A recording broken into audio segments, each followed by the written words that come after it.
নমস্কার বন্ধুরা, ঐশীস কিচেনে সবাইকে জানাই স্বাগত। আজ আমি তরমুজের দুটো রেসিপি দেখাবো। তরমুজের আইসক্রিম দেখাবো আর তরমুজের শরবত বানানো দেখাবো। এটা খুবই সহজ, আপনারা খুব সহজভাবে বাড়িতে বানিয়ে খেতে পারবেন। দেখুন আমি রেসিপিটা কিভাবে করি। আমি এখানে মিক্সার জার নিয়েছি, এর মধ্যে আগে থেকে ছোট ছোট করে তরমুজের পিস আমি কেটে দানাগুলো বেছে নিয়েছি। এবার এর মধ্যে সব দিয়ে দেব।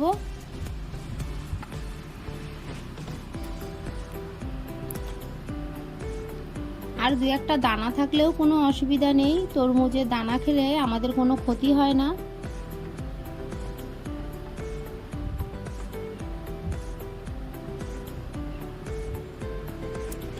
সব পিসগুলো আমি দিয়ে দিলাম। এবার এর মধ্যে আমি দিয়ে দেব, দেখুন খুবই সামান্য বিট লবণ, আর দিয়ে দেব চিনি,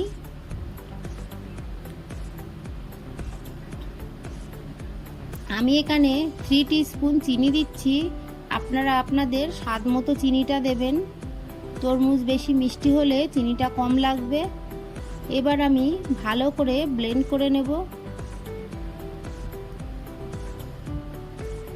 এবার একটা ছাঁকনি দিয়ে আমি ছেঁকে নেব।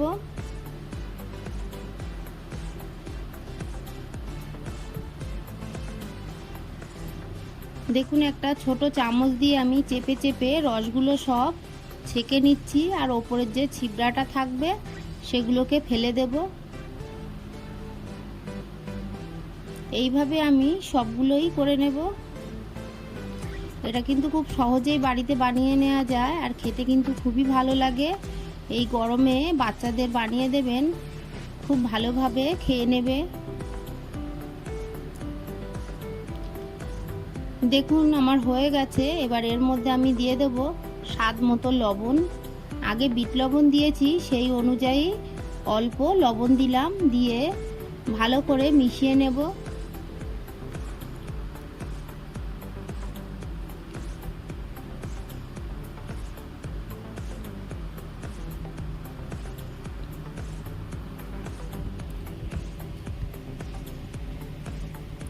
এবার একটা গ্লাসে আমি ঢেলে নিচ্ছি। এর মধ্যে আমি কটা আইস কিউব দিয়ে দেব। আইস কিউব দিলে শরবতটা ঠান্ডা হয়ে যাবে আর খেতে ভালো লাগবে এই গরমে। দেখুন খুব সহজভাবে বাড়িতে শরবত বানিয়ে খেয়ে নেওয়া যায়, আপনারাও এইভাবে বাড়িতে বানাবেন। রেসিপিটা ভালো লাগলে প্লিজ আমার চ্যানেলটিকে সাবস্ক্রাইব করবেন, পাশে থাকা বেল আইকনটি ক্লিক করে দেবেন। এবার দেখুন আমি এবার আইসক্রিম বানাবো। একটা মোল্ড নিয়েছি, এবার বাকি যে রসটা আছে আমি এর মধ্যে ঢেলে দেব। আপনারা কিন্তু যখন আইসক্রিম বানাবেন বিট লবণটা দেবেন না, শুধু লবণ আর চিনি দিয়ে ব্লেন্ড করে ছেঁকে নিয়েই আইসক্রিম বানাবেন, খেতে ভালো লাগবে।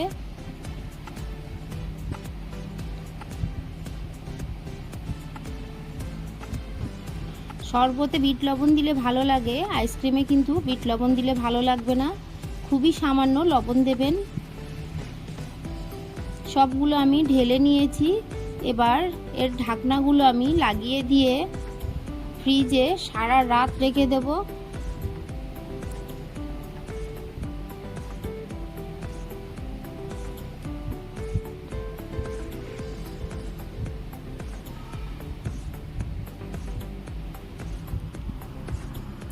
আপনাদের বাড়িতে আইসক্রিমের এই মোল্ড না থাকলে আপনারা যে কোনো গ্লাস কিংবা ছোট বাটি যে কোনো পাত্রে রেখে ডিপ ফ্রিজে সারা রাত রাখলে দেখবেন সকালে খুব সুন্দর আইসক্রিম হয়ে যাবে।